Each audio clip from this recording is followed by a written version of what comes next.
Buonasera, benvenuti, benvenute a tutti. Cominciamo questa sera con un cambio al volo rispetto al programma che avevamo immaginato. Abbiamo ospite Roberto Pittarello, che è poi l'autore anche di questo librino, Quanti libri? È partita proprio dal titolo di questo piccolo libro, Quanti libri?, la nostra riflessione che vi proponiamo e che durerà per 3 settimane del mese di novembre, dal 5 al 28 di novembre. Quanti libri? Libri di oggi e di ieri per tutti, anche per te. È un po' questo il messaggio che vogliamo dare a chi si ritrova a dover lavorare con i bambini e con i ragazzi a scuola, in famiglia, nelle diverse situazioni, in biblioteca, per cui abbiamo messo insieme tutto il gruppo che fa parte della filiera del libro, dalle librerie alle biblioteche, alle associazioni, a chi si occupa della relazione adulto e bambino per l'età da 0 a 16 anni. Questa sera cominciamo con la relazione di Roberto Pittarello, che abbiamo ospite anche per un secondo incontro, e che va a toccare un punto importante, quello dell'ascolto. Il titolo è La scuola dei genitori, come la società degli adulti deve riapprendere ad ascoltare bambini e ragazzi. E mi pare che esempi di questo tipo ne abbiamo a tutti i livelli. I ragazzi oggi chiamano e ci portano alle nostre responsabilità di adulti, per cui direi che passo la parola a Elisa, che ci dirà invece dalla parte del polo bibliotecario l'impegno che c'è stato per mettere in piedi questo evento che è lungo nel tempo e presenta ben 14 incontri di formazione. Cosa ti do? Passaggio al volo. Sempre al volo. Allora, sì, il progetto Quanti libri è un progetto del polo bibliotecario di Castelfranco Veneto. Noi siamo 13 biblioteche e in particolare, qui le vedete tutte elencate, la biblioteca di Castelfranco, Borso del Grappa, Castello di Godego, Castelcucco, Cavaso del Tomba, Fonte, Loria, Pieve del Grappa, Possagno, Resana, San Zenone degli Ezzelini, Riese Pio X e Vedelago. Siamo biblioteche molto diverse, sia anche per proprio il luogo in cui ci troviamo, ma appunto insieme riusciamo sempre a fare rete e a proporre ogni anno, da ormai 3 anni, un progetto insieme di formazione rivolto agli insegnanti, educatori, genitori e a tutti quelli che appunto si occupano di bambini, ragazzi, bibliotecari anche.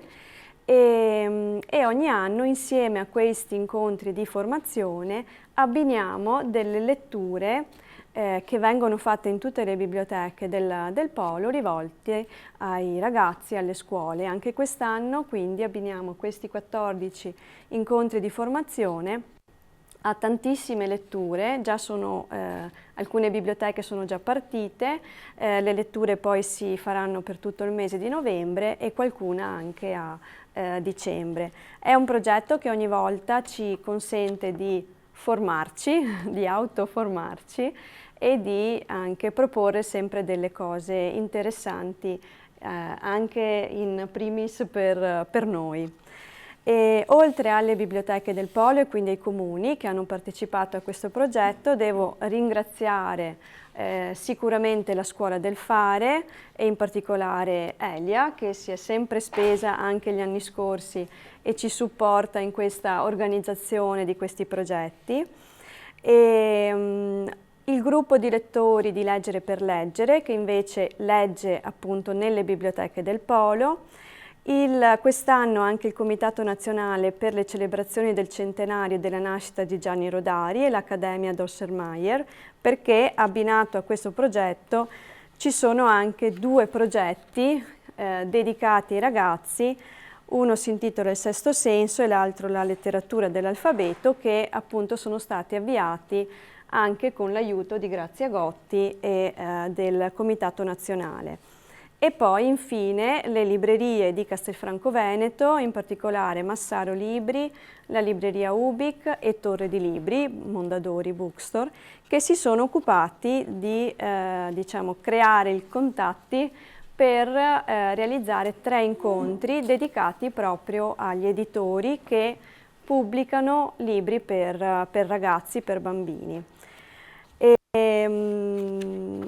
Che dire, ultima cosa, ma non ultima, intanto domani ci sarà un altro incontro, sarà in versione online, quest'anno abbiamo fatto un po' in presenza, un po' online, e sarà proprio con Carlo Gallucci, quindi un editore che si occupa proprio di letteratura per l'infanzia, ore 10. Però appunto oltre a questo secondo incontro di domani, lunedì inaugureremo anche la nostra mostra bibliografica. È una piccola mostra che però mette in luce appunto i tanti libri che possiede anche la biblioteca di Castelfranco e in particolare sezione ragazzi.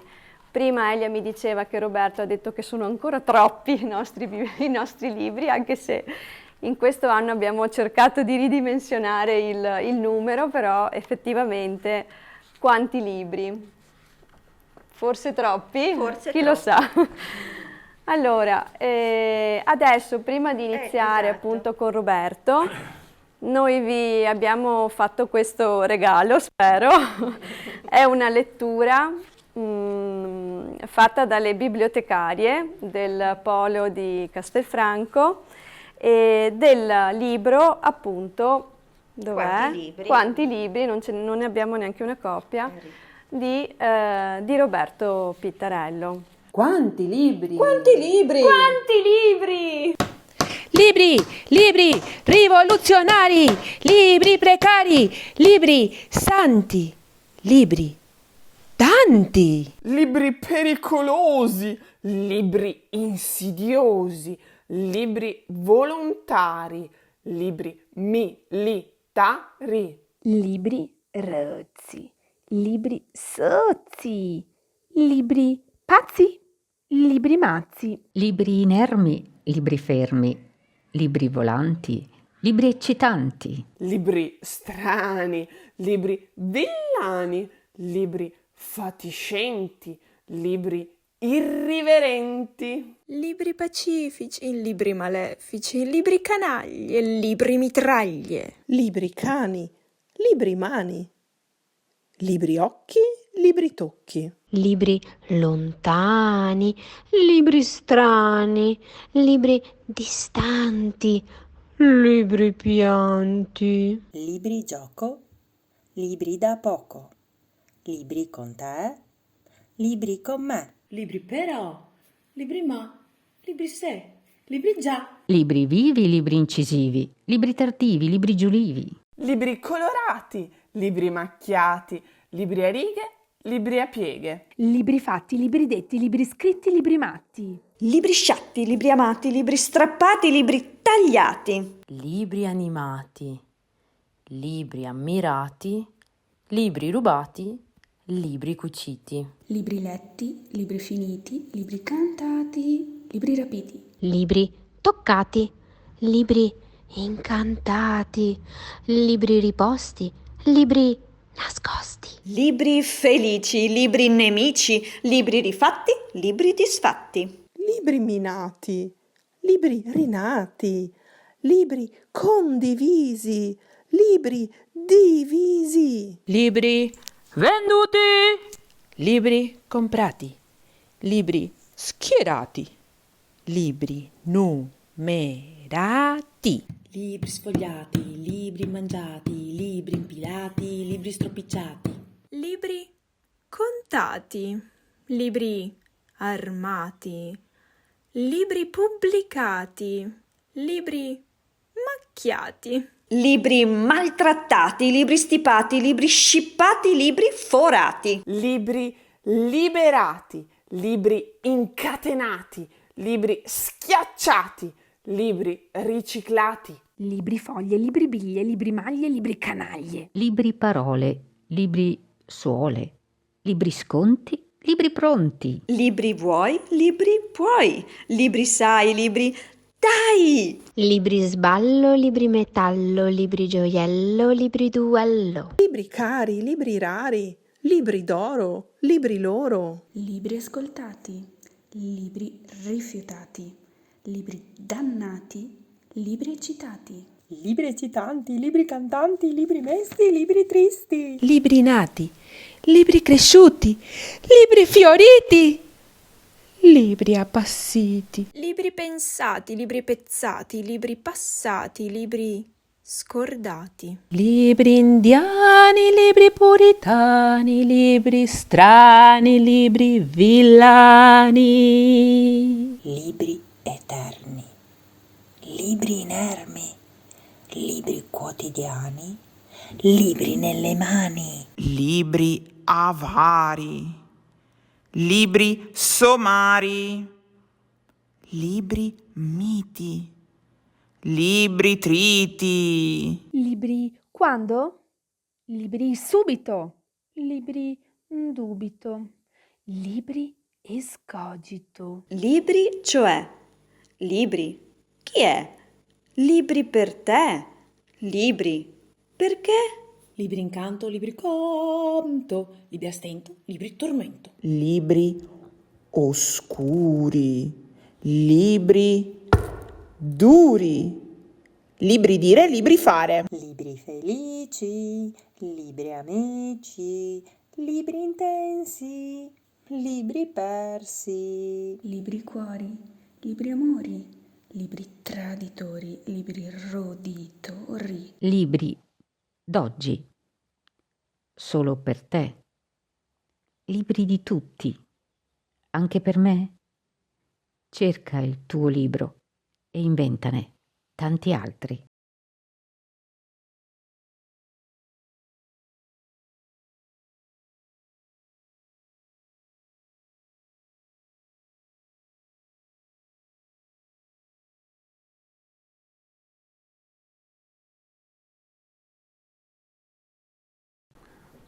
Io ho un grande piacere di questo argomento, di trattarlo con voi perché voi ne siate anche parte, nel senso che vorrei che ci fosse anche il tempo, vi dirò adesso il mio schema di intervento prima di parlare, ci fosse anche il tempo da parte vostra di rimandarmi qualcosa.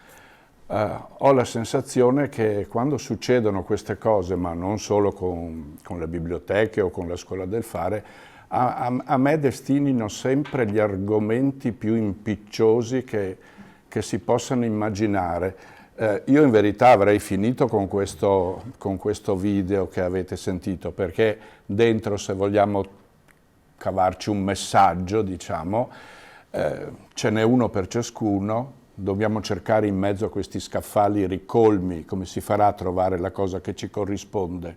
È veramente un terno all'otto, in questi tavoli a tappeto di libri, con quali criterio entrare in uno, in un altro, in quell'altro, eccetera. È insomma un messaggio che può essere anche fuorviante, ma nello stesso tempo molto, molto coinvolgente per la ricerca personale. Ecco.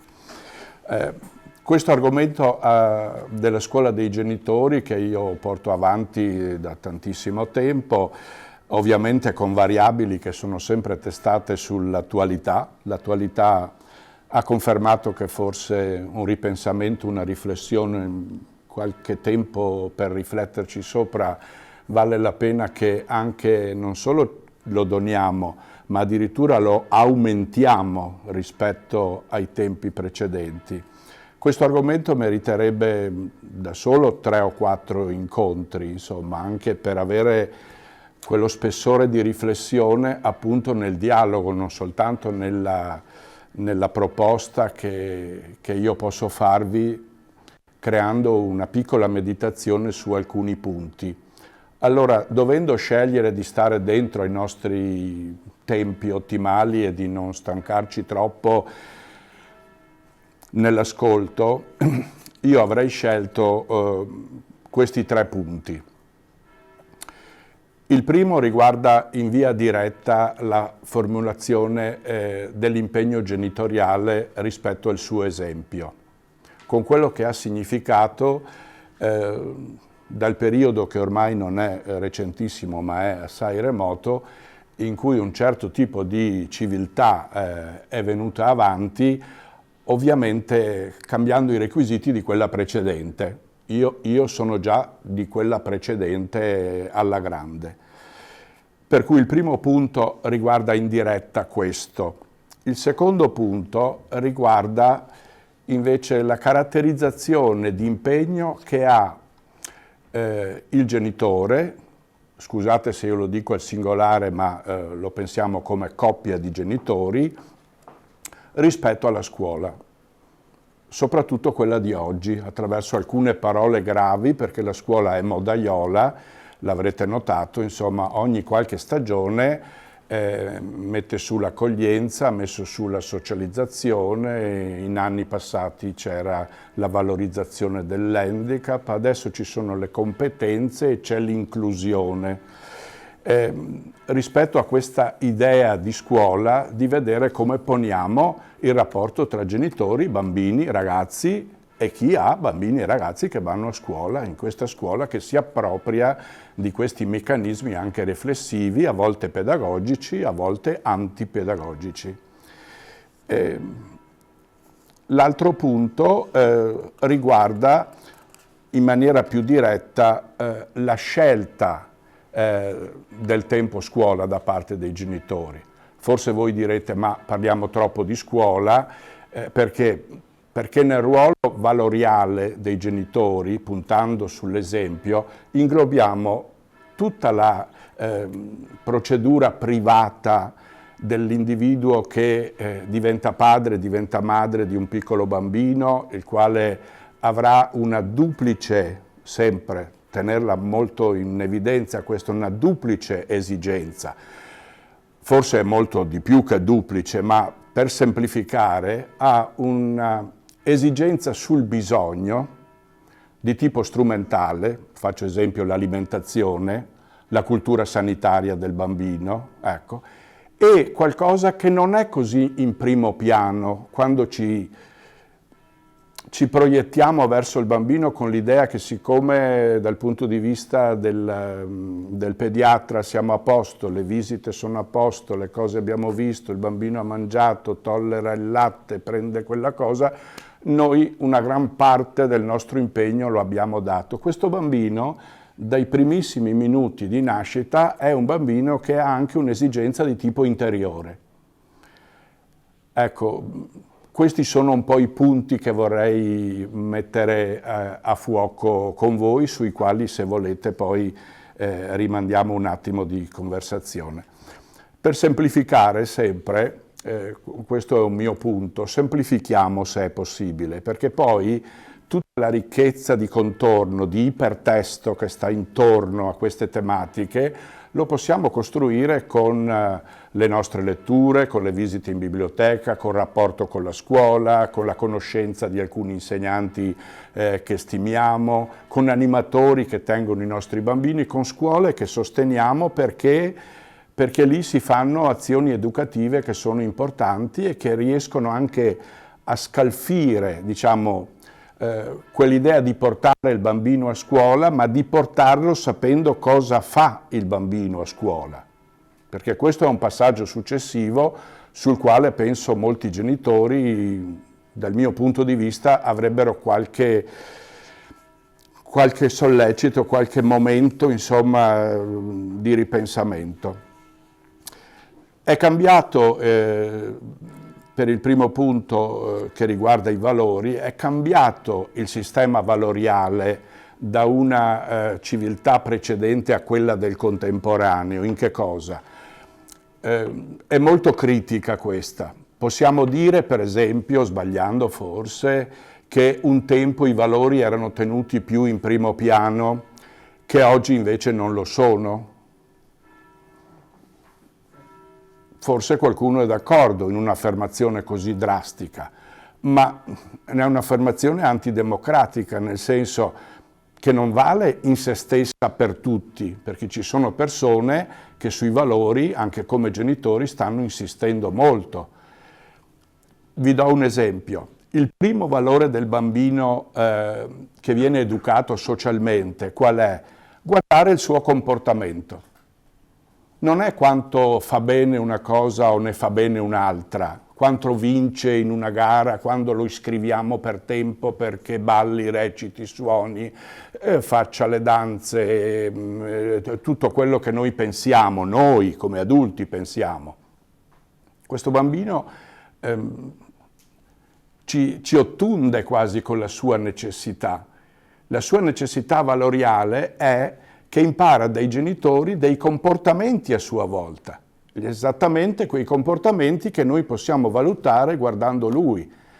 Su questo non c'è un'osservazione umile la chiamo da parte dell'adulto, perché intendiamo che l'adulto, come hanno risposto alcuni bambini anche poco tempo fa con i quali ho parlato all'inizio di questo anno scolastico, cioè, gli adulti chi sono? Sono quelli che fanno quello che vogliono.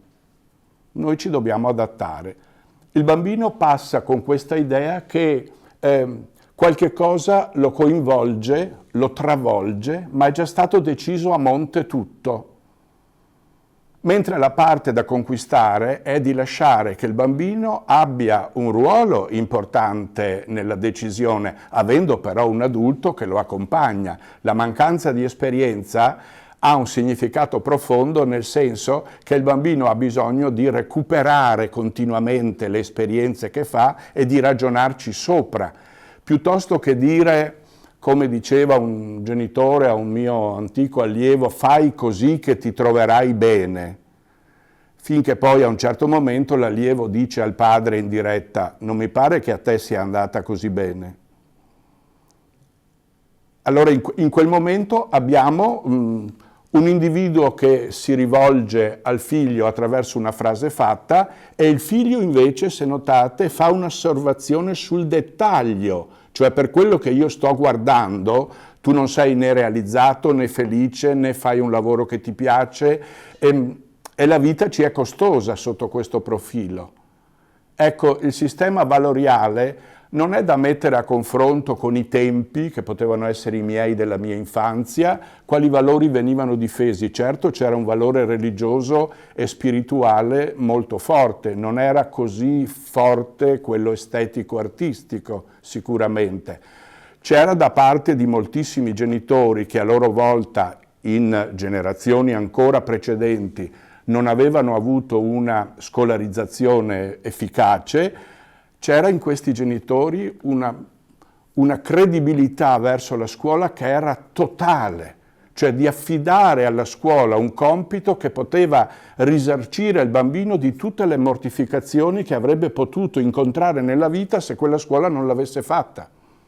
Era una posizione straordinaria che oggi si è praticamente perduta, è andata lontanissima, eccetto pochissimi casi. Anzi, adesso i genitori fanno, come dire, un distinguo molto preciso, lo vedremo poi nel punto che riguarda in maniera più diretta la scuola. Ma qual è il cambiamento che veramente ha distinto in maniera precisa questo cambio epocale? Di passare da un'educazione di tipo valoriale, anche se poi i valori, ricordiamo, abbiamo faticato tutti a impersonarli, anche i miei genitori, anche persone insomma di età come io sono oggi, di avere oggi invece una professione di tipo emotivo nei confronti del bambino, non tanto valoriale, per cui nasce questa figura straordinaria che è sì il genitore, il papà, la mamma, ma si mescola anche con valori di amicizia, per cui si fanno dei passaggi sulla vita del bambino, tralasciando quelli invece che bisognerebbe riprendere, riprendendo noi il posto del suo giudizio, facendo noi una parte che dobbiamo invece lasciare a lui, con l'idea che difendendo a spada tratta il comportamento del bambino senza riferirci a un valore oggettivo, questo bambino ci risulti amichevole, non spaventati, forse anche qualche psicologo, anche qualche neuropsichiatra ho sentito, i genitori sono spaventati a causa dei tempi, diciamo, delle azioni sociali, dei gruppi che poi coinvolgono bambini e ragazzi, che il bambino possa perdere il legame col genitore stesso, ma il legame vero, profondo che il genitore ha con il suo bambino e che il bambino nutre verso il genitore, ha per forza come riferimento un valore da difendere. Un valore che non è tout court conquistato, è un valore da conquistare. Essere nobili e generosi, essere dal punto di vista sociale nobili in questa azione. L'idea invece è che il bambino faccia, ma già dai tempi degli anni 60, faccia, non so, sul muro appena imbiancato con i pastelli a cera, quella era la liberazione e scriveva dappertutto. Oggi è rimasto un ricordo nelle porte dei frigoriferi dove si attaccano tutti i pezzettini assieme ai biglietti della spesa, anche i disegnini dei bambini, credendo questo di dare quale ruolo a questa attività, magari non avendo mai avuto un attimo di attenzione sull'estetica del disegno infantile, su quali sono le tappe che vanno recuperate per questo disegno, che è poi la prima forma di espressività che il bambino ricostruisce dentro di sé. Questo passaggio da un momento valoriale che ovviamente sfocia in un esempio che il bambino nutre da come il valore viene impersonato dalla famiglia. Oggi lo vediamo anche, vorrei anche evitare di fare troppi esempi nel concreto, però mi capita quando sono fuori, insomma, ci sono in un tavolino di un ristorante 2 o 3 persone che parlano tra di loro, se ci sono 2 o 3 bambini e anche ragazzini, se hanno il telefono e stanno lì col ditino, resistono anche un po' di tempo nella sedia, se no brevemente i bambini abbandonano, gli adulti continuano come se niente fosse a parlare perché nessuno parla con loro. E loro dunque vanno nei bagni del ristorante, tanto che in alcuni ristoranti, per esempio, i bambini non sono accolti. Abbiamo accolto i cani in tutti i ristoranti. Dobbiamo mangiare con i cani che ci leccano le scarpe, voglio dire. Con il cane che viene fuori dal vestito di una persona e lo scopri 20 minuti dopo in uno che è seduto a 2 metri da te. Però i bambini, siccome possono fare dei danni nella loro solitudine interiore, questi bambini al ristorante non dovrebbero andare. A che età bisogna andare al ristorante? Con la culla messa vicino al tavolino? Quale valore stiamo difendendo in questo modo? L'idea della liberalizzazione del messaggio del bambino interiore non è tanto quello di segnare sul muro della cucina, di sbattere con i coperchi delle pentole, di fare rumore, di andare a mangiare un po' camminando per le stanze della casa senza sapere che c'è un riferimento, perché il riferimento valoriale in questo caso è in un adulto che si sta costantemente interessando di questo. Io non vorrei adesso che pensaste questa cosa come una cosa terribile, ostica e che non viene fuori così quasi a nessuno, perché invece è una cosa felicissima, è liberatoria. Io ho un ricordo della mia famiglia oggi ridotta quasi a niente, per dire, quando eravamo in 7-8, che questo trovarci a mezzogiorno, soprattutto di certi giorni in cui non tutti potevamo mangiare insieme, ma alcuni sì, e andava avanti questo discorso proprio partendo a parlare dell'uno, dell'altro, di quell'altro, di cosa si doveva fare, di che cosa si doveva mettere per andare avanti in quel lavoro e cosa c'era da comprare, cosa bisognava vedere, e questo crea tensione comunque emotiva tra le persone, però dietro c'erano anche dei valori. Un grandissimo valore del passato che oggi in parte si è perduto era quello anche della cultura spirituale e religiosa legata ai patronati. Non ne sto parlando in senso stretto cattolico-cristiano, insomma, ecco. Ne sto parlando che in questi posti avvenivano, come dire, delle libertà sotto una forma di protezione nobilissima, dove le persone sempre avevano modo di buttare l'occhio, anche se tu eri da solo. Potevi anche in una stanza suonare, per esempio, in una stanza andare a vedere dei libri o chiedere a qualcuno che ti aiutasse per un compito, anche un compagno più grande che poteva aiutare uno più piccolo. Non c'era una lezione di catechismo in questo senso, ma era proprio una socializzazione di tipo umanitario verso questo popolo di individui che è comparso da poco e si sta costituendo per avere quelle forze interiori da poter un giorno fare quelle azioni che gli adulti fanno con consapevolezza, con forza interiore, fra cui anche saper votare, per esempio, che ne è rimasto molto poco, insomma, di tutto questo, come tutti sanno. Ecco, qual è allora la posizione giusta tra questa crisi valoriale e questa posizione emotiva sempre che coinvolge il bambino rispetto all'adulto? Dell'adulto che lo difende a spada tratta su qualunque abitudine o cosa che lui per conto suo voglia fare senza avere avuto una dimostrazione del saper fare giusto. Non c'è un saper fare direttamente sbagliato, perché è vero che anche battendo i coperchi si possono creare delle cose, insomma. Ci sono dei gruppi che mi pare girino nei grandi teatri del mondo che con le scope battono sopra i bidoni della spazzatura, per esempio, e fanno dei timbri straordinari a livello, e sicuramente ecco, a quel livello li dobbiamo accettare. Però nel momento in cui noi sostituiamo un valore nobile del quale possiamo parlare e condividere e un altro valore che è quello invece di sostituirci non in amicizia dei nostri bambini e dei nostri ragazzi, ma in portatori di esempio. Quando uno adulto sa che porta un esempio nel suo comportamento ai figli, i figli lo colgono. Certo, voi mi direte, alcuni figli lo hanno colto un anno dopo, alcuni non sono bastati 5 anni, alcuni sono diventati genitori loro stessi per capire che dovevano andare quasi imitativamente ai valori che quei genitori gli avevano dato e che nel momento loro non tolleravano e che invece si rivelavano importanti nel momento dell'acquisizione, dell'andare verso.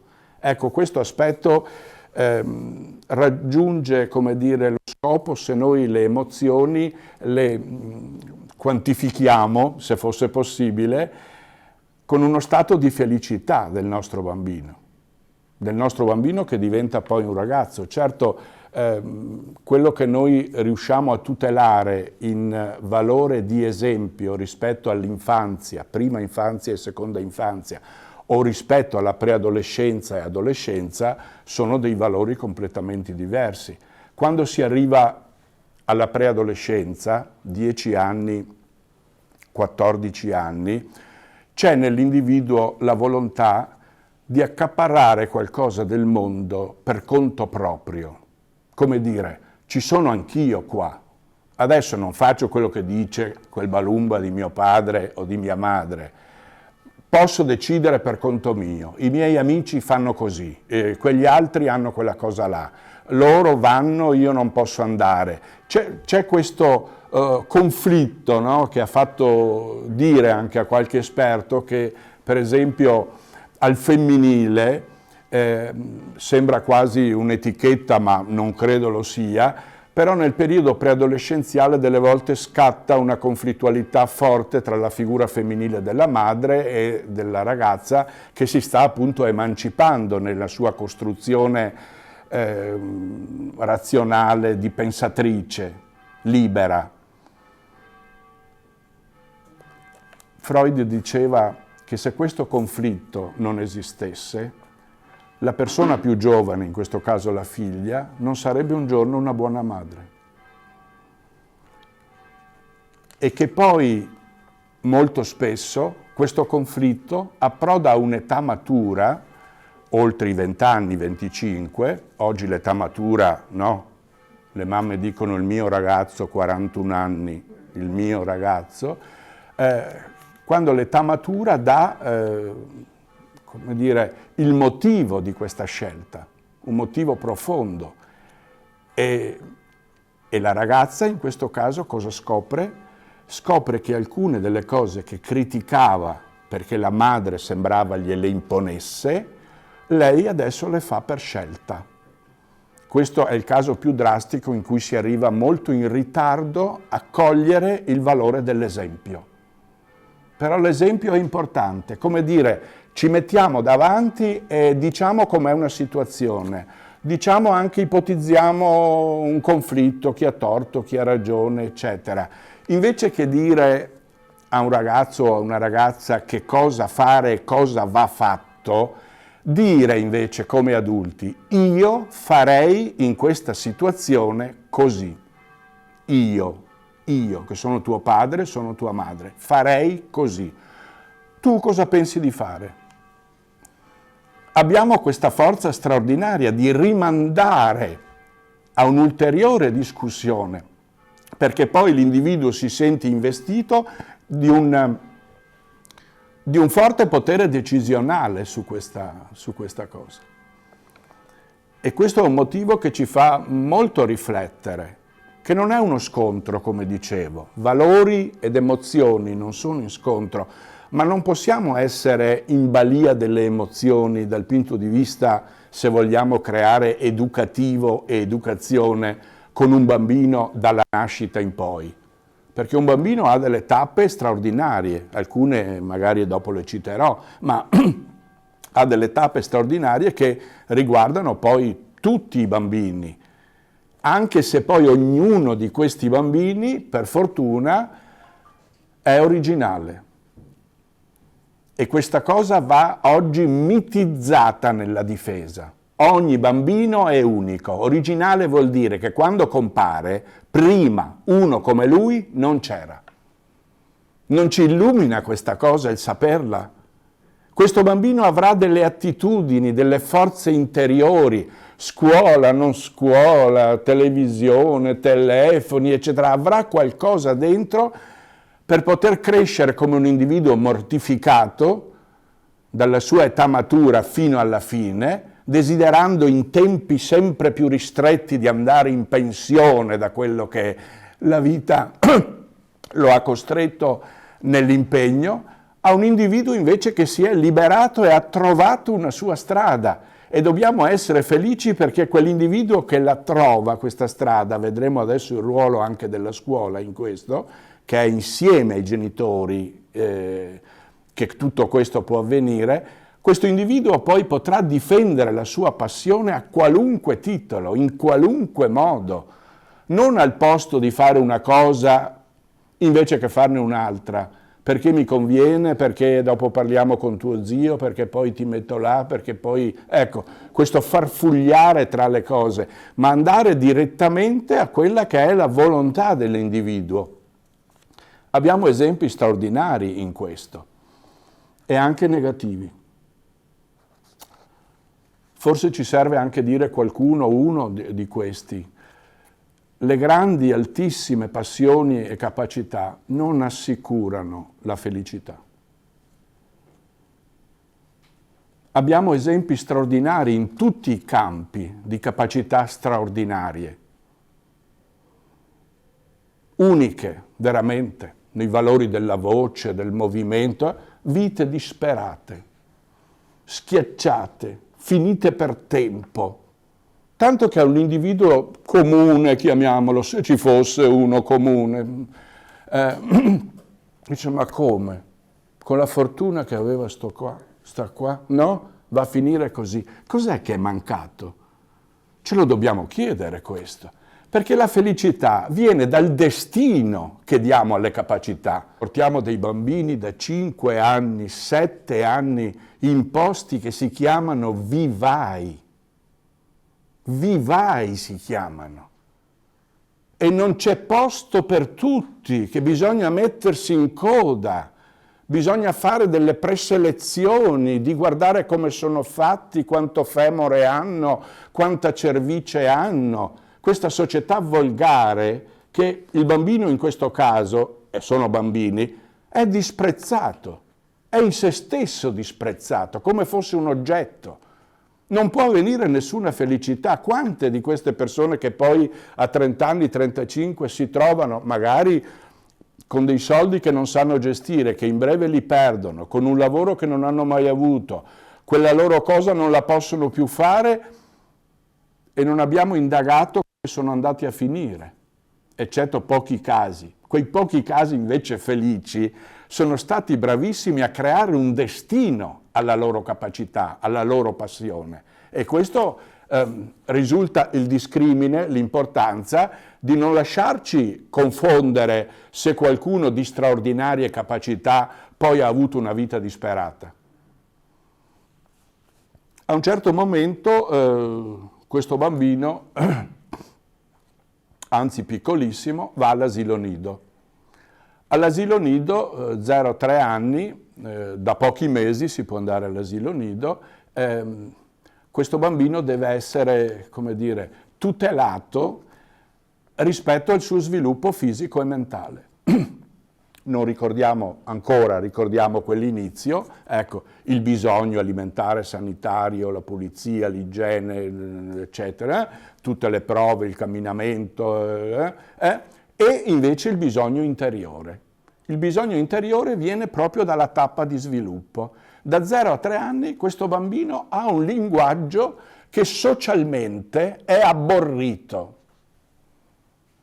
Non ne sto parlando in negativo, Qualcuno lo tratta però, questo linguaggio. È il linguaggio tattile. Il linguaggio tattile del bambino 0-3 anni ha una regola per l'adulto: non toccare. Per cui chiudiamo la faccenda. È cambiata la motivazione tattile rispetto per esempio a generazioni passate. Generazioni passate del tattilismo non si parlava, non è diventato neanche una disciplina scolastica, ma neanche in questi livelli. Ci sono asili nido che non trattano assolutamente questo aspetto. Nell'asilo nido ci vuole una competenza di tipo pedagogico professionale che ti faccia capire che questo bambino così piccolo, cos'è che scopre e che tu genitore devi sapere? Questo bambino scopre che toccando delle cose, le cose esistono. Esistono perché le tocchi. Se tu giri le pagine, il libro esiste.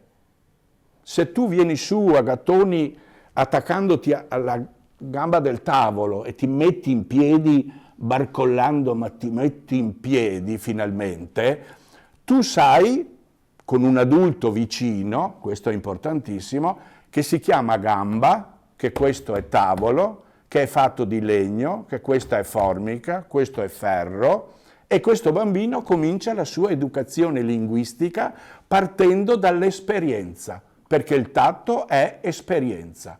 Non si può toccare dando l'impegno a un altro per se stessi. Bisogna fare tutto in proprio. E guardate, la struttura tattile, proprio perché è il primo linguaggio, è semplicissima.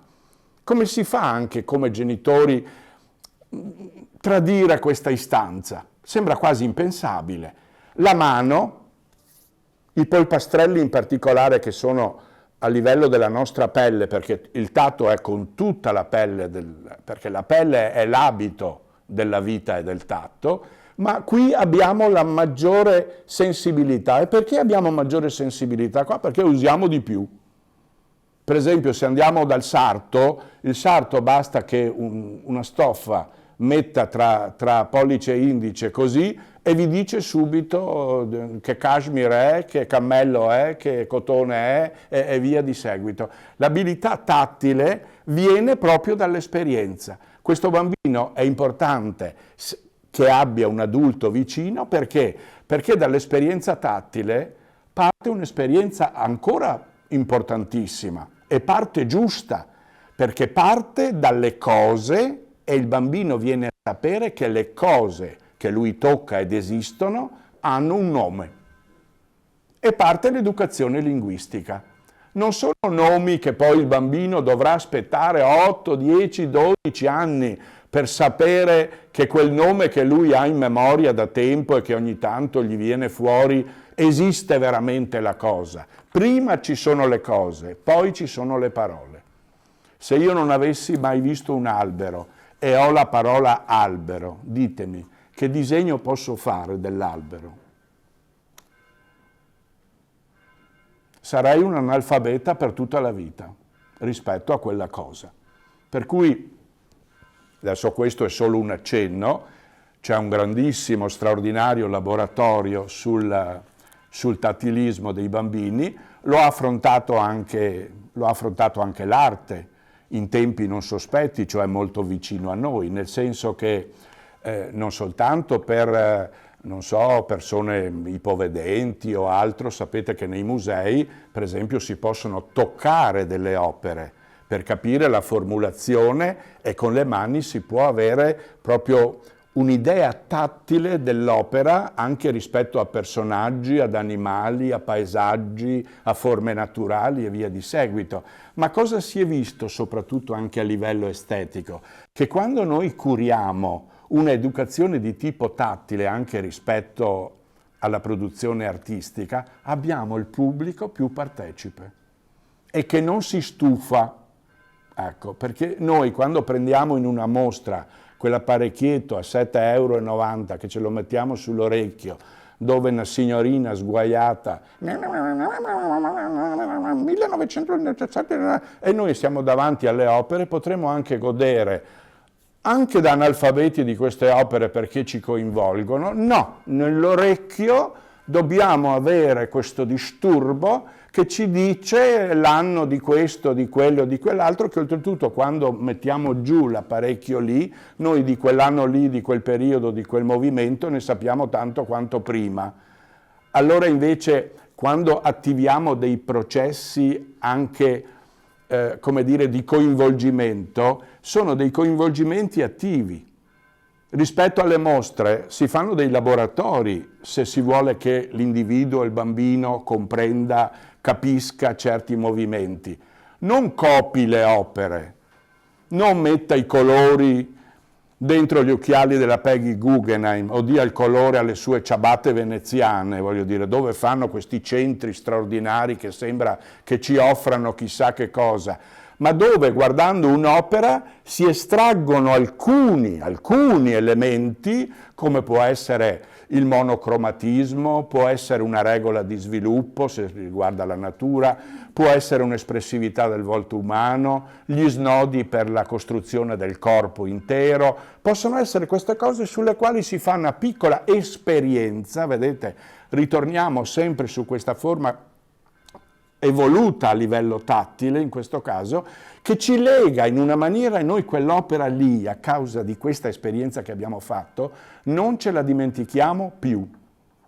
Quelle che io ho potuto fare su me stesso e quelle che ho potuto fare con gli allievi, lo vedo dalle cartoline che mi mandano, per esempio, nessuno manda una cartolina di Natale, una cartolina per il compleanno, per dire comprata non so dove, eccetera. O la cartolina uno proprio se la fa materialmente lui, come hanno fatto gli artisti della mail art, oppure manda una cartolina di un disegno di Picasso, di un piccolo dipinto futurista, perché? Perché tra noi si è creata questa osmosi di messaggio che non è nessuna forma di bravura, non appartiene a nessuna eccellenza questa cosa, è proprio a livello elementare dal 5 al 6. Ci faccia sapere che passione ha. Per cui oggi, per esempio, se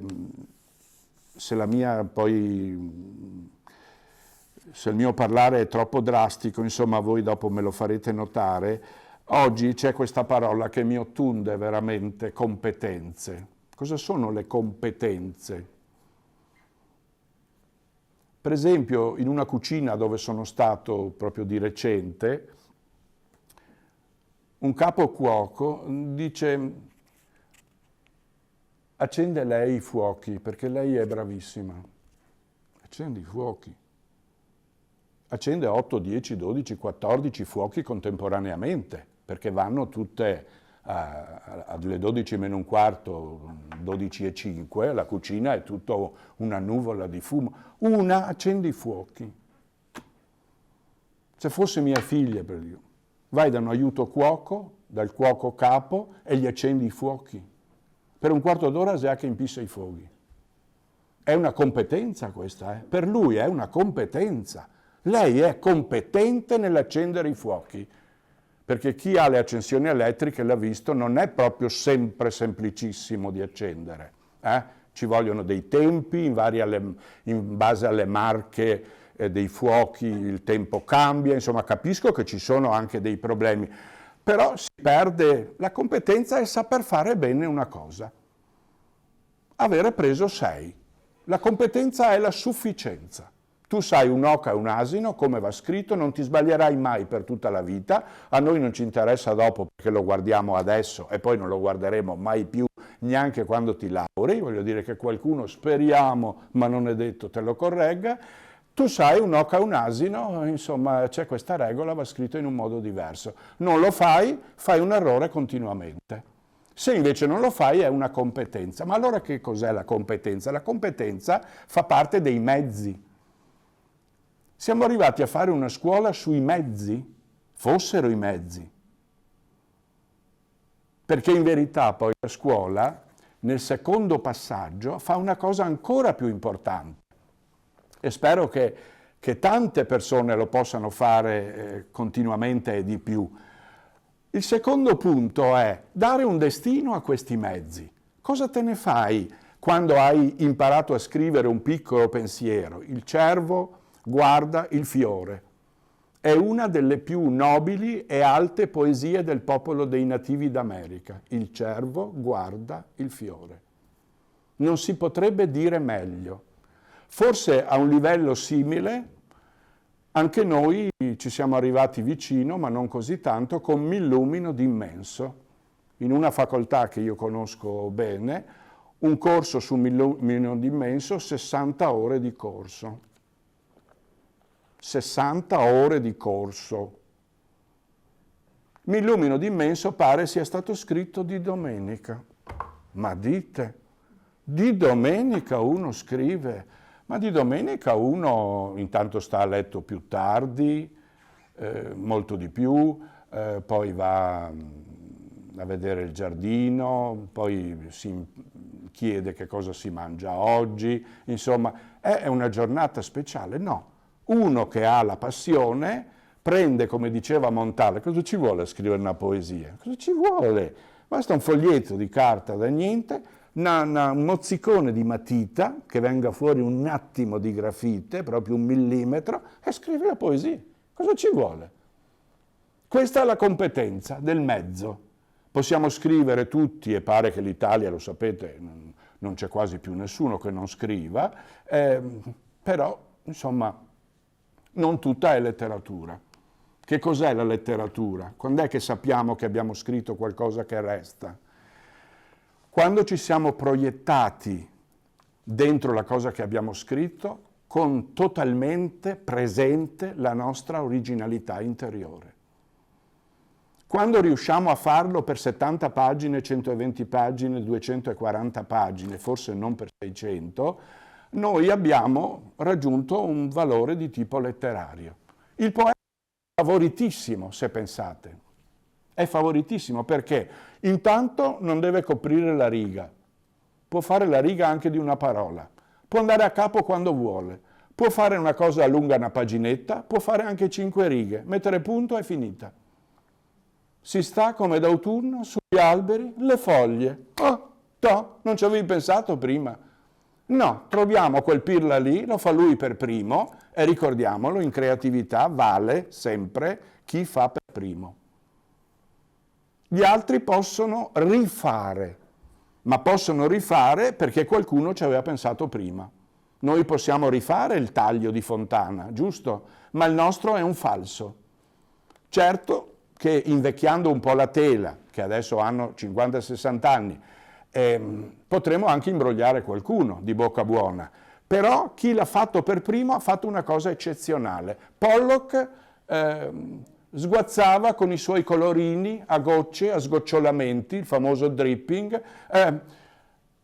Qualcuno diceva, ma Pollock, prendendo questo quadro, sapeva che lì, e un critico mostra col dito, doveva cadere quel puntino nero di colore? No, non lo sapeva. Ed era felice di non saperlo. Perché? Perché nel lavoro che fa Pollock è chiaro il progetto, ma è sorprendente il prodotto. Non occorre sapere cosa viene fuori. Anche Picasso diceva, se mettendomi a fare l'opera so prima come viene fuori, che senso ha farla se lo so prima? Ecco, non siamo fuori tema, è l'atteggiamento che dobbiamo recuperare anche se vogliamo capire che cosa c'è oltre la competenza. Oltre la competenza, che è il saper fare, c'è quello che io voglio fare con la competenza, che è un valore dell'educazione, è un valore interiore. Educare vuol dire mettere allo scoperto tutta la ricchezza interna che tu hai. Non tutta, perché la ricchezza è inestimabile nell'individuo, però dei pezzettini perché la persona fiorisca, perché ci siano cose mai mortificanti che lo prendono e che abbia soddisfazione della cosa che fa, sempre però con il giusto merito e con il giusto sforzo per raggiungere il risultato. Ecco, mettere in primo piano, e chiudo qua questo piccolo intervento, mettere in primo piano la parola competenza come se noi, avendo fatto un elaborato, e ci sono delle griglie per competenza, io le ho viste, che bisogna star svegli notti e notti per decifrarle bene, abbiamo fatto una cosa molto piccola, che in fondo è in ogni struttura di linguaggio, in ogni grammatica, con la base che danno i mezzi. Ma l'individuo, anche se ha i mezzi, può darsi che di questi mezzi non sappia cosa farsene, o li usi in maniera stereotipata, o non scriva mai una cartolina, neanche un pensiero a un amico caro, perché è più facile dirgli ciao, buongiorno al telefonino, o scriverglielo in quelle maniere illeggibili in cui si può scrivere. Quante persone, ricevendo la posta, avendo una lettera scritta, ecco, questo foglio lo tengono vicino a sé, lo conservano, ha un valore diverso. Perché? Perché lì c'è la manualità, c'è il pensiero, c'è la persona che si è messa a fare una cosa per te dedicandoci del tempo qualitativo. Ecco, questo probabilmente in un lavoro corrivo, nella scuola, se risultasse, non lo sarà, io mi auguro assolutamente, ma non può diventare una scuola delle competenze, perché delle competenze la scuola se ne è sempre occupata, quel poco, che è il sapere, una volta si diceva leggere, scrivere e far di conto, che sono poi i linguaggi che soffrono di più a livello didattico.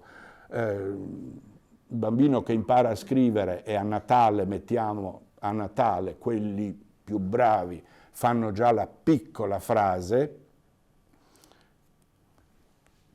tipo il cervo guarda il fiore, ecco, questi bambini qua possono decidere di cominciare a scrivere già qualche cosa di personale. Su questo della scrittura, facciamo una piccola ripresa, quello però non è un rincontro in presenza. È in presenza? È in presenza, bene. A me piace se c'è qualcuno davanti col quale interagisco. Avremo modo di parlarne a mano che seguiamo lo sviluppo anche del bambino. Ecco. Altro punto importante per me è nella scuola che educa. Allora, lasciando che le competenze abbiano il loro ruolo, quando noi accettiamo il valore educativo, lasciamo anche che il bambino si porti presso di sé come un tesoro, come un'acquisizione, tutto quello che impara a scuola, anche come mezzo, ma con l'idea però sempre di inestimabile valore che possa far fiorire questa possibilità ancora di più. E allora la scuola, sia la primaria che non parliamo poi della secondaria, la scuola è per dettato di premessa orientativa. Da quanti anni non si sente parlare di questa parola rispetto alla scuola? Orientativa. Vuol dire che tutto quello che l'individuo fa, sia come mezzi che come esperienza vera interiore, questo individuo sarà aiutato a fare la scoperta più grande che un individuo possa fare. Di che cosa vuole occupare il proprio tempo? Metterci dentro che cosa? La natura crudele ci mette dentro in ciascuno, anche noi che siamo qua, se facessimo un giro, anche mi pare per l'età che abbiamo, quasi tutti, lo dovremmo sapere, la natura ci mette dentro, ed è una parola importantissima, un'attitudine. Alcuni fortunati ne hanno più di qualcuna, comunque una almeno c'è. Come fa un bambino a scoprire la sua attitudine? La scopre non attraverso la lezione trasmissiva, la scopre nel momento in cui, avendo acquisito una competenza, comincia a usarla in proprio, che non è detto che la usi per forza a scuola, può usarla anche a casa, può usarla anche con i suoi amici, anche lontano dal posto dove è avvenuta la competenza. Quello che è intollerabile è che la competenza resti non un mezzo ma una finalità, con l'idea che allora l'insegnare diventa un mestierino. Non possiamo accettare che diventi un mestierino, è una professionalità di altissimo livello e dentro la parola professione c'è un'altra parola bellissima, straordinaria, spirituale, che è professare, che vuol dire credere con spirito di militanza, vuol dire credere in qualche cosa con l'idea di poterlo dare a qualcuno, non detenerselo, di poterlo poi fruire in un clima globale e socializzante. Questa è la professionalità che molti insegnanti per fortuna hanno, perché l'altra cosa che trovo intollerabile, non da adesso, da tempo, è quando rispetto ad alcuni insegnanti qualche genitore dice che bambini fortunati.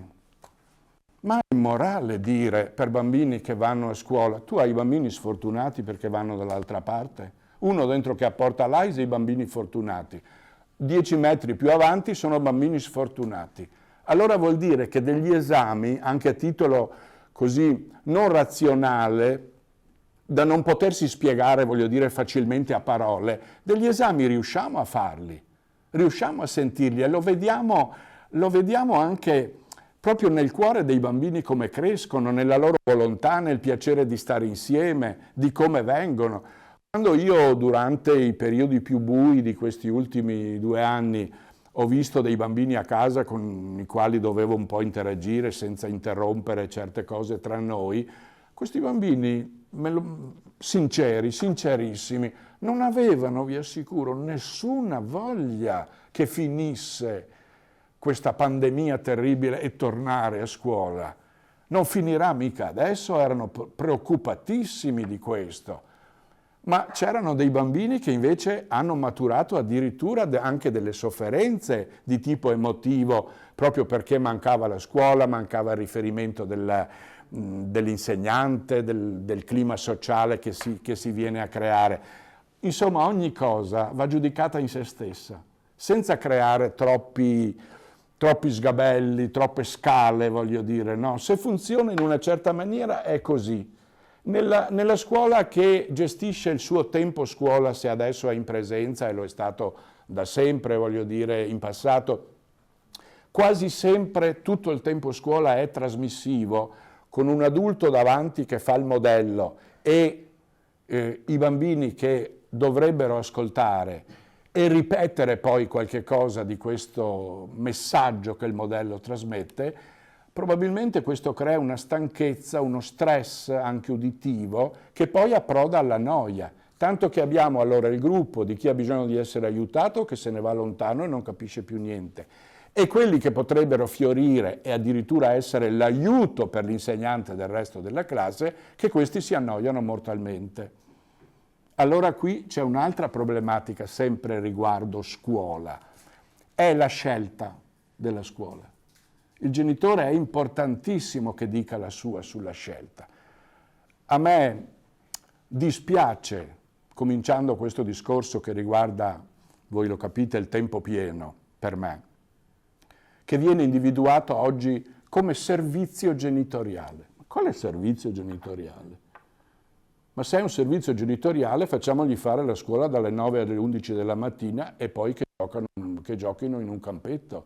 Quello sarebbe un vero servizio per i bambini e per la famiglia. Ma la mamma lavora, il papà lavora, i nonni non si sa se possono, bisognerebbe prendere una persona, chi viene a prenderti, chi viene a coglierti, eccetera, vai alle 8 e torni a casa alle 4. Ma questo è una riduzione anche del ruolo genitoriale, è una riduzione intollerabile.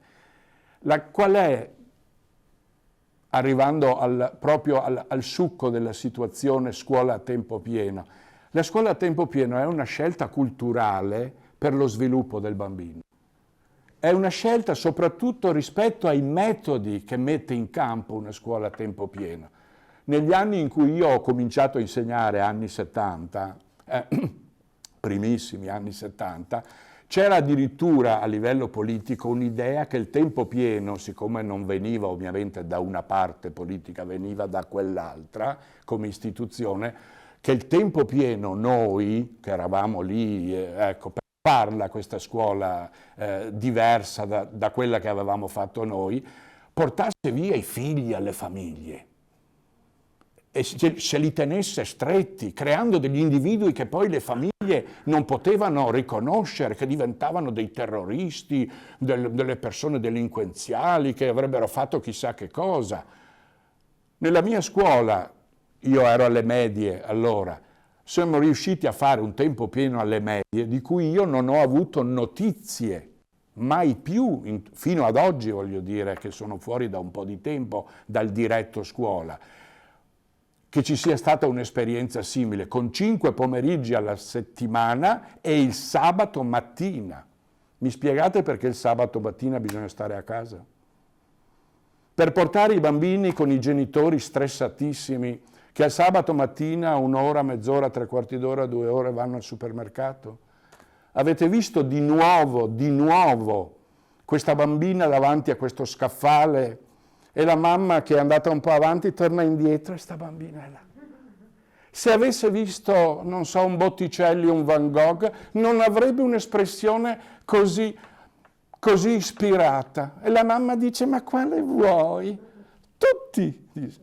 Tutti. Io avrei detto, comprami anche il supermercato, se fosse. Che bambino può venire fuori da una proposta di questo tipo? Comprami tutti.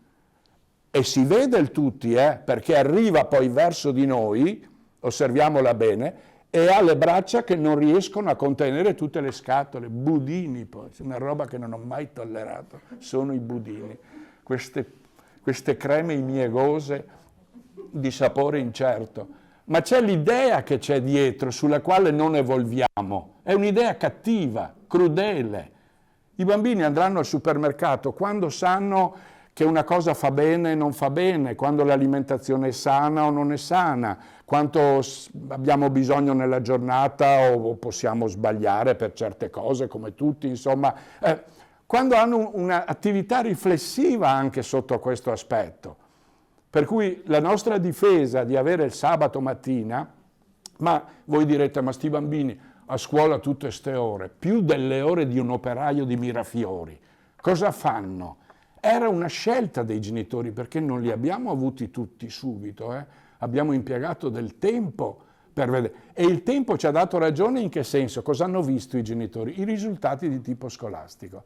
E soprattutto una cosa sulla quale si batteva da parte mia e di miei colleghi che hanno sostenuto con me tantissimo questa cosa, quando parlavamo dei metodi che applicavano si applicavano in questa scuola rispetto al metodo col modello di insegnare una cosa, fare gli esercizi, dare i compiti a casa, raramente correggerli, poi questi compiti a casa, chi avrebbe poi il tempo, e via di seguito.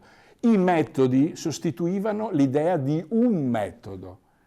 I metodi sono infatti plurali e diversi. Per esempio, in una buona progettazione di tempo pieno, la percentuale della seduta sul banco in una situazione frontale come siete voi adesso con me, io vi sto veramente strumentalizzando, perché quando si chiede tutto sto ascolto, insomma, l'ascolto è una richiesta altissima, pensiamo ai bambini, perché nell'ascolto voi, se seguite un po' il messaggio confuso che io vi lascio, voi lasciate da parte voi stessi e venite tutti verso la cosa che state sentendo.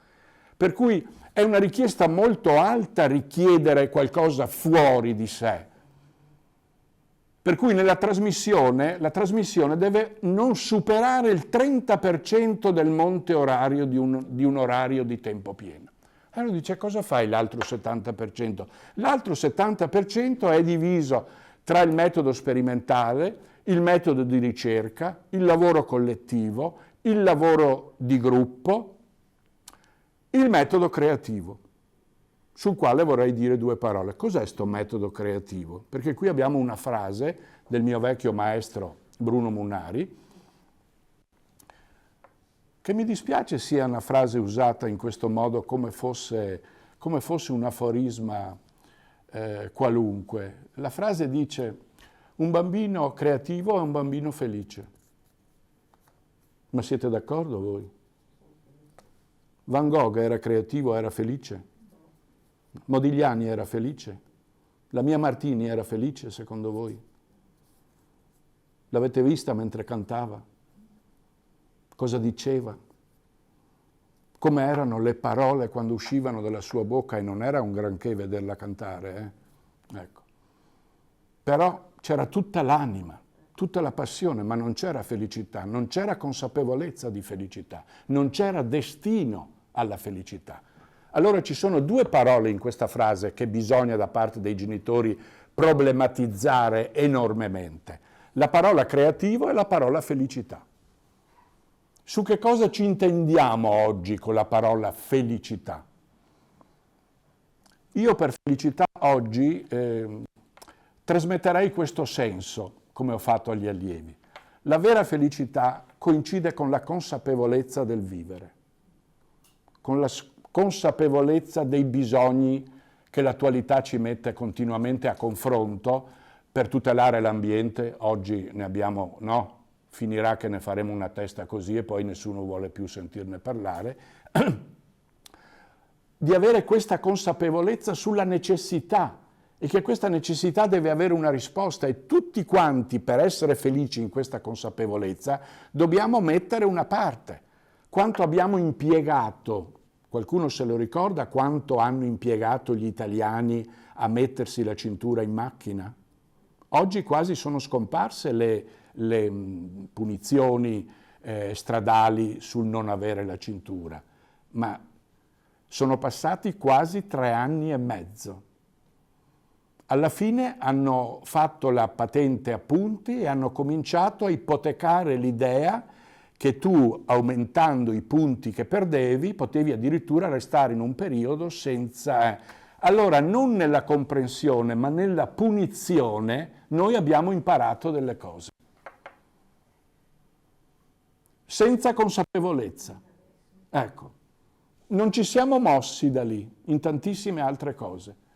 È vero che, insomma, anche la Greta dire bla bla bla, insomma, vabbè, dopo diventano quelle cose che un po' preparate a tavolino, un po' eccetera, hanno quell'effetto che hanno. Però c'è una consapevolezza almeno, e da una parte giovanile, molto di più dal mio punto di vista di quella adulta, c'è una consapevolezza fortissima nei confronti dei valori ambientali. Io di recente ho pubblicato, dopo tantissimi anni, nel 1985, ho rifatto un libro sulla natura, in particolare sul disegno degli alberi. Come fa un bambino a saper osservare un albero e dunque averne rispetto, conoscenza, anche scientifica un giorno, quando lui evolverà, se non partiamo dal fargli fare un'esperienza concreta? L'adulto dice: guarda un albero come cosa è fatto, perché quando l'ho guardato mi metto sul tavolino e lo disegno una quercia da 150 anni tale e quale. È questo il passaggio. Guardando la quercia, La quercia mi dice anche la didattica per fare il suo disegno. Questo è un lavoro che deve essere fatto a monte e in maniera estranea all'oggetto stesso, che è la quercia. Perché dopo tu, quando hai fatto questa esperienza, vai fuori e dici: guarda, la quercia ramifica a 4. Vedi, fa quei 4 e dopo, se prendi un rametto degli ultimi nati, ogni volta ha 4 germogli alla fine del ramo. Invece l'oleandro ne ha 3, allora ramifica a 3. E l'oleandro, che da noi è una pianta sbagliata perché è troppo umida, se chi è andato ad Amalfi e ha visto lì la passeggiata, gli oleandri sono come gli ulivi, hanno dei tronchi antichissimi, straordinari, no? Tutti lavorati, meravigliosi. Da noi vengono questi cespi dove fanno dei rami da 1,5 metri in una stagione e bisogna spendere una cifra poi per chiamare uno che tagli via tutta questa robaccia. Sappiamo tutti, insomma, di che cosa facciamo. Però quanto tempo perché avvenga qualcosa di rivoluzionario su questa comprensione. E questa è la forma della consapevolezza legata invece alla parola felicità. Non c'è la felicità dell'artista classico quando lo si dipingeva un po' con la testa sulle nuvole, con le unghie macchiate di colori, stava in un lettuccio, gli pioveva sopra, apriva l'ombrello. È un mondo che non era vero allora e tantomeno è vero oggi. La felicità non è bolsa, non è stupida, perché allora è abbruttimento ed è automortificazione. La persona invece che ritiene di rendersi felice attraverso le cose che fa è una persona consapevole anche di tutti quei mezzi di cui abbiamo detto prima. E l'altra parola è creatività. Tutti i bambini, dicevo, come individui originali, prima non c'erano, mi raccomando su questo, sono, qui bisogna aggiungere un avverbio drastico, sono potenzialmente creativi, come anche gli adulti. Non c'è un'età in cui non possiamo recuperare il valore creativo, ma il bambino è potenzialmente. Cosa vuol dire?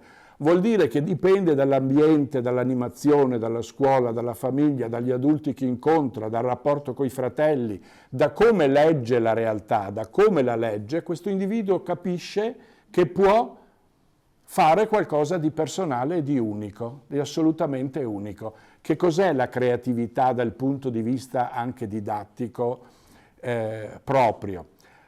La capacità di fare una relazione originale tra due dati culturali che di solito non sono in relazione e crearne un terzo di nuovo.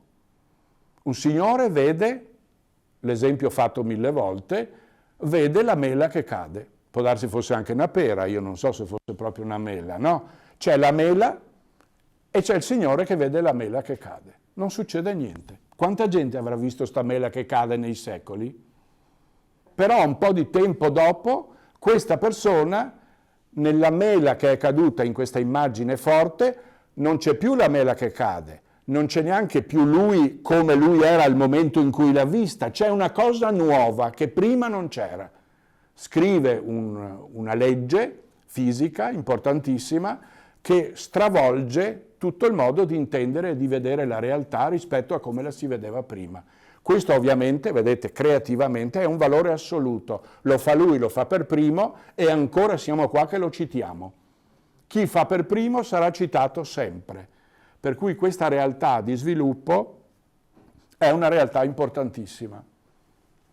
Nella parola creatività, il bambino creativo, ecco, non è un bambino che pasticcia coi colori che quando gli abbiamo messo davanti 3 scudelline poi abbiamo 1 ora e mezza da pulire. Abbiamo giocato con lui e gli abbiamo spiegato delle cose e fa delle cose pregevoli, ogni giorno più pregevoli di prima. Questo vuol dire intendere la creatività del bambino, perché il bambino creativo è un bambino felice, può essere anche una frase un po' tranquillizzante, ma noi non abbiamo bisogno di tranquillanti, tantomeno chimici, abbiamo bisogno di sentirceli interiormente e allora se il bambino gli assicuriamo delle stimolazioni a livello creativo e con gli esempi gli diamo dei valori, coltiviamo le sue emozioni anche a livello di nuova forma di felicità del sé, della propria interiorità e del suo rapporto con gli altri, probabilmente facciamo un passo grande tutti quanti insieme, augurandoci che quelli che già lo fanno e che ovviamente tutta la società dovrebbe ringraziare, perché di loro non si parlerà mai. Grazie.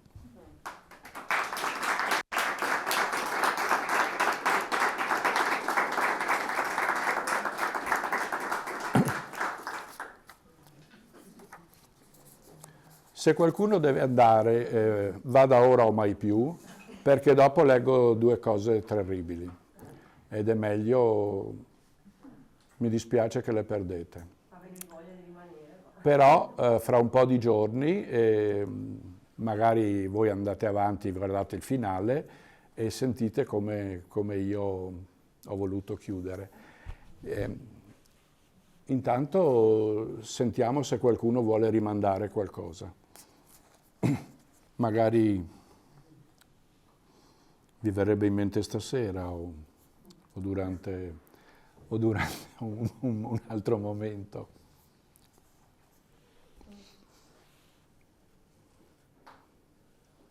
Quando le cose sono così affastellate come ho cercato di dirvele, insomma, un po' ordinate e un po' confuse,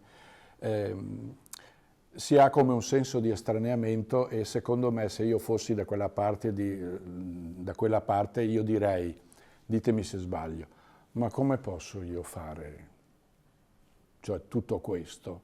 Cioè problematizzando ogni passaggio, avendo cura di non perdere dei passaggi magari importanti. Non è che dobbiamo fare tutto, ma infatti occuparci dei valori, occuparci del valore dell'esempio, non prendere il ruolo noi che deve avere il bambino o il ragazzo, anche cresciutello, mai. Problematizzarlo sempre, ecco, in questa maniera. Avendo poi per un istituto come la scuola, che condivide con la famiglia il più grande valore educativo, anche il diritto di scelta di entrare, ma non per difendere il bambino e di andare a discutere con l'insegnante o schiaffeggiarlo come hanno fatto certi o protestare per i voti o queste cose, perché non è che diventi più amico e vuoi più bene al tuo bambino, il bambino in questo modo diventerà più furbo, perché può darsi anche che ti dica che l'insegnante ce l'ha con lui e tu non l'accetti questa cosa, che non è vero niente che l'insegnante ce l'abbia con un allievo, ci vuole altro, l'insegnante ce l'ha con tutto il mondo, non con l'allievo. E con un mondo sbagliato che intorno agli allievi ha creato tutte queste storture, proponendo tutta una serie di valori che sono antivalori, sono fasulli, che come tali portano alla mortificazione, non portano all'abbellimento del sé. Ecco, non abbiamo bisogno di trucchi, di fondotinta, insomma, possiamo far vedere la pelle com'è, insomma. E tenerci anche tutto quello che il tempo dentro di noi disegna. Quest'anno, proprio in questo periodo, ricordiamo anche i 30 anni della morte di Natalia Ginzburg. Io consiglio sempre a tutti, un po' alla volta, mi pare che stanno anche da parte di un quotidiano, stanno anche pubblicando i suoi libri, almeno quelli più, ecco, però lei, da quando i libri della Ginzburg sono stati scritti, sono sempre stati reperibili. Se c'è una cosa straordinaria della Ginzburg, a parte il suo narrare di verità, la Ginzburg non inventa storie, non va in cerca di ipertesti, racconta come siamo, ascolta parlare le persone. Le persone hanno degli intrecci, delle vite, delle conoscenze, che riportarle poi con quella forza, a volte un po' brutale, a volte un po' beffarda, un po' ironica che lei ha veramente, io credo, insegnato a tante generazioni. Negli anni 60, all'inizio, ha scritto un libricino smilzo, le cui ultime due facciate 20 facciate si intitolano Le piccole virtù, dove parla di educazione. C'è un piccolo passaggio, se avete ancora 5 minuti, che vorrei leggervi. Al rendimento scolastico dei nostri figli siamo soliti dare una importanza che è del tutto infondata. E anche questo non è se non rispetto alla piccola virtù del successo. Dovrebbe bastarci troppo indietro agli altri, che non si facessero bocciare agli esami, ma noi non ci contentiamo di questo, vogliamo da loro il successo. Vogliamo che diano delle soddisfazioni al nostro orgoglio.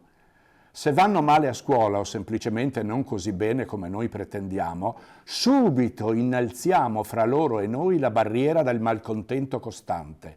Prendiamo con loro il tono di voce imbronciato e piagnucoloso di chi lamenta un'offesa. Allora i nostri figli tediati s'allontanano da noi. Oppure li assecondiamo nelle loro proteste contro i maestri, che non li hanno capiti. Ci atteggiamo insieme con loro a vittime di un'ingiustizia e ogni giorno noi gli correggiamo i compiti, anzi ci sediamo accanto a loro quando fanno i compiti, studiamo con loro le lezioni. In verità la scuola dovrebbe essere fin dal principio per un ragazzo la prima battaglia da affrontare da solo, senza di noi. Fin dal principio dovrebbe essere chiaro che quello è un suo campo di battaglia, dove noi non possiamo dargli che un soccorso del tutto occasionale e irrisorio. E se là subisce ingiustizie o viene incompreso, è necessario lasciargli intendere che non c'è nulla di strano, perché nella vita dobbiamo aspettarci d'essere continuamente incompresi o misconosciuti e di essere vittime di ingiustizia. E la sola cosa che importa è non commettere ingiustizia noi stessi. I successi o insuccessi dei nostri figli noi li dividiamo con loro perché gli vogliamo bene, ma allo stesso modo, in egual misura, come essi dividono a mano che diventano grandi, i nostri successi o insuccessi, le nostre contentezze e le nostre preoccupazioni, anche loro le dividono con noi. È falso che essi abbiano dovere di fronte a noi di essere bravi a scuola e di dare allo studio il meglio del loro ingegno. Il loro dovere di fronte a noi è puramente quello, visto che li abbiamo avviati agli studi, di andare avanti.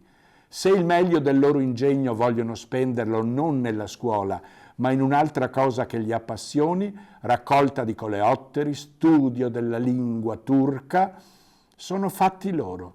Non abbiamo nessun diritto di rimproverarli, di mostrarci offesi nell'orgoglio e frustrati d'una soddisfazione. Se il meglio del loro ingegno non hanno l'aria di volerlo spendere per ora in nulla e passano le giornate al tavolino masticando una penna, neppure in tal caso abbiamo il diritto di sgridarli molto. Chissà, forse quello che a noi sembra ozio è in realtà fantasticheria e riflessione che domani daranno frutti.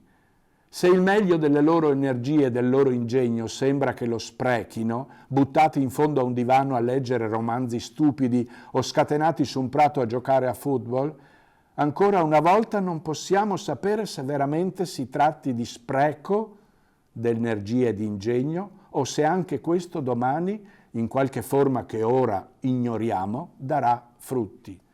Perché infinite sono le possibilità dello spirito, ma non dobbiamo lasciarci prendere noi, genitori, dal panico dell'insuccesso. I nostri rimproveri devono essere come raffiche di vento o di temporale, violenti, ma subito dimenticati. Nulla che possa oscurare la natura dei nostri rapporti con i nostri figli, intorbidarne la limpidità e la pace. I nostri figli, noi siamo là per consolarli, se un insuccesso li ha addolorati. Siamo là per fargli coraggio se un insuccesso li ha mortificati. Siamo anche là per fargli abbassare la cresta se un successo li ha insuperbiti. Siamo là per ridurre la scuola nei suoi umili ed angusti confini, nulla che possa ipotecare il futuro, una semplice offerta di strumenti è la scuola, fra i quali forse è possibile sceglierne uno di cui giovarsi domani. 1962. Prego. Posso dire allora, tu hai parlato di questo rapporto adulti che dovremmo essere, diciamo, consapevoli e maturi verso i bambini, sottolineando l'idea, diciamo, il valore dell'accompagnamento più che dell'esempio, più che del fai come ti dico, eccetera. Ma siccome questo aspetto mi sembra che anche tu hai messo in evidenza, è abbastanza in crisi, questo tipo, diciamo, di atteggiamento e di modalità di rapportarsi, non pensi che anche l'adulto ha difficoltà nel rapportarsi con i bambini, a gestire un altro tipo di relazione, cioè a non essere permissivo, ma non voglio fare qua discorsi molto semplicistici, nel senso che bisogna essere così o no, ma quel fatto della protezione amicale, eccetera, non pensi che anche l'adulto abbia difficoltà ad affrontare, a gestire questi momenti, e quindi è più facile ed è più economico per lui lasciar fare o andare, diciamo, per cercare le soluzioni meno impegnative, considerando che la vita di oggi, le famiglie di oggi non sono più, chiaramente, ma è quasi naturale, tra virgolette, quelle di un tempo, ed hanno al loro interno delle problematiche molto complesse, forse anche c'erano una volta.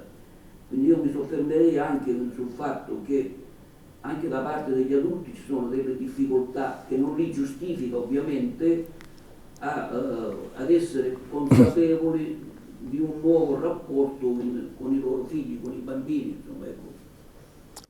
Beh, io a questo proposito direi due cose stringate. La prima è che i genitori che tu illustri in questo modo, in questa modalità, diciamo, ecco, difficile anche per loro questa forma di coscientizzazione del ruolo.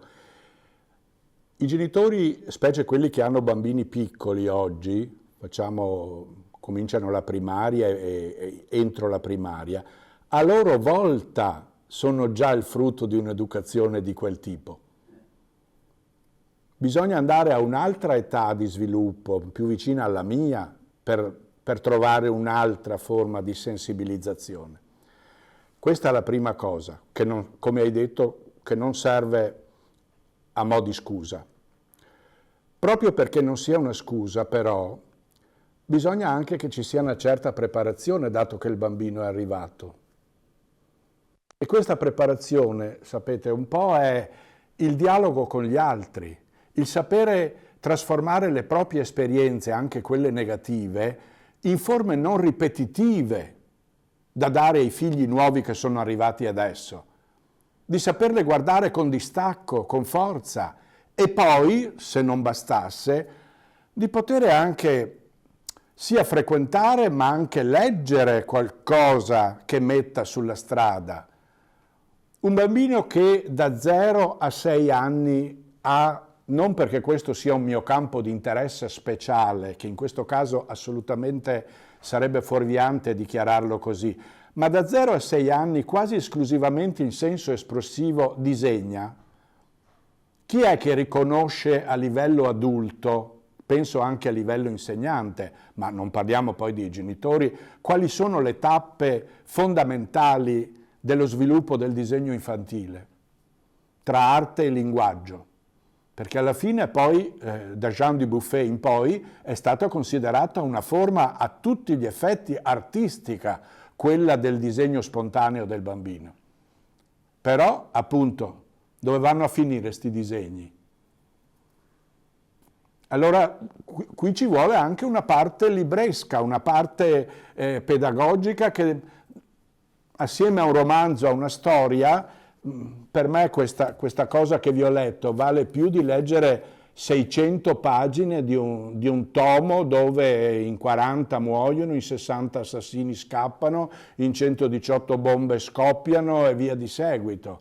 Vale più questo trasforma, dal mio punto di vista, trasforma la mia vita, il mio sentire, il mio modo di fare e soprattutto rende tesoro una certa forma di esperienza.